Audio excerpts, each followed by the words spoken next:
A missing Laurel County woman was found in Mississippi. How police say she got there, coming up.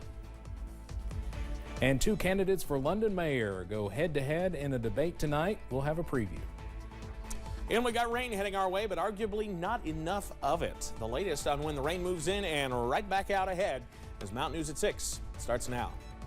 Dedicated to Eastern and Southern Kentucky, this is WYMT Mountain News at 6. A missing woman case in Kentucky leads to a deadly shooting in Mississippi. It started Sunday when state police in Laurel County reported a 37-year-old woman missing. As WYMT's Phil Pendleton explains, officials in Mississippi say the woman was found safe, but the man who took her was shot and killed. The bullet hit right here and came out here. A visitation at a Mississippi funeral home took a violent turn. I stepped outside and I seen the cops over here by that fence right there, and they were saying there was an active shooter. A Mississippi district attorney says a man who kidnapped a woman from Laurel County was shot and killed by officers. It had started earlier that day when Kentucky State Police reported a woman was missing. They said she was possibly with Ronnie Martin, her estranged husband. I seen when the cops fired, but I heard two shots before that. The Tate County, Mississippi coroner says Martin was shot and killed by police during a standoff. One of the bullets hit, it went through the side of my topper on the back, busted the glass out, put a hole in it. Court records here in Laurel County show that Ronnie Martin was arrested on January 1st on a domestic violence assault 4th-degree charge. According to those court papers, he is accused of grabbing his wife by the arm and pushing her against a wall. The court records also show that the victim asked for those charges to be dismissed. Neighbors say Martin and his wife had separated. Officials in Mississippi described what happened as a kidnapping. But, you know, it's a good thing nobody else was hurt, and that's the only damage I got to my car.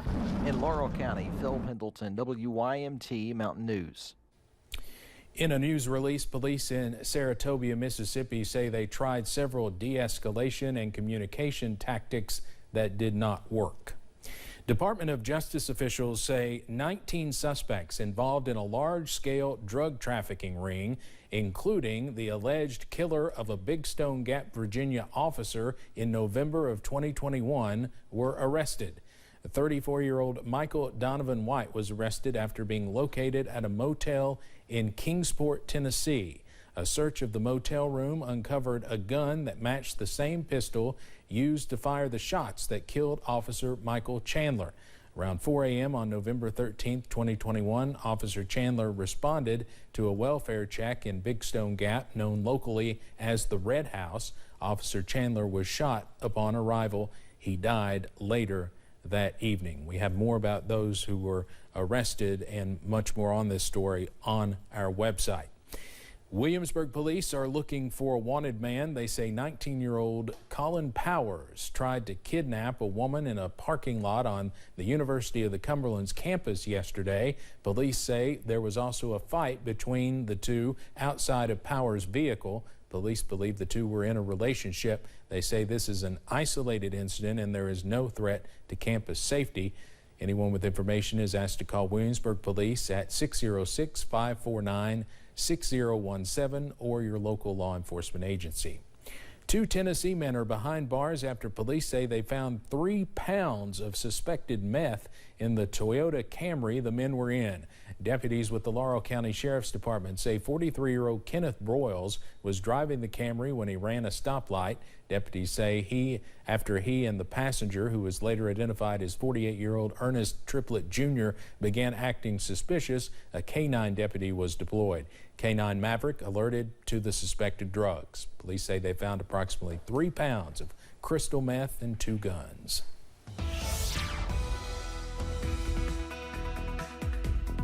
Continuing to watch showers to our west and push into the region later on tonight.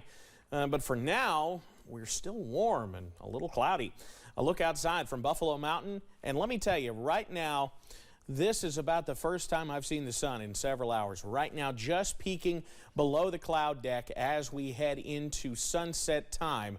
looking pretty nice out there, and it's also pretty mild. 77 the current reading at Buffalo Mountain.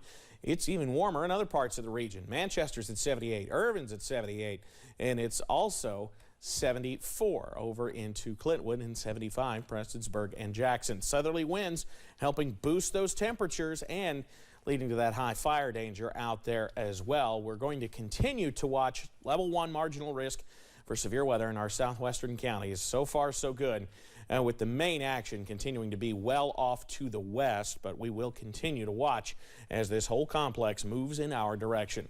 Details on when this finally moves out coming up in a few minutes. Steve? All right, Evan, thanks. Tonight, London mayoral candidates Randall Weddle and Judd Weaver will be squaring off in a debate. WYMT's Keaton Hall joins us now from London with a preview. It's just 2 weeks until midterm elections, and the race for a new London mayor is heating up. With current London Mayor Troy Rudder not in the running, Randall Weddle and Judd Weaver will be making their cases for the position.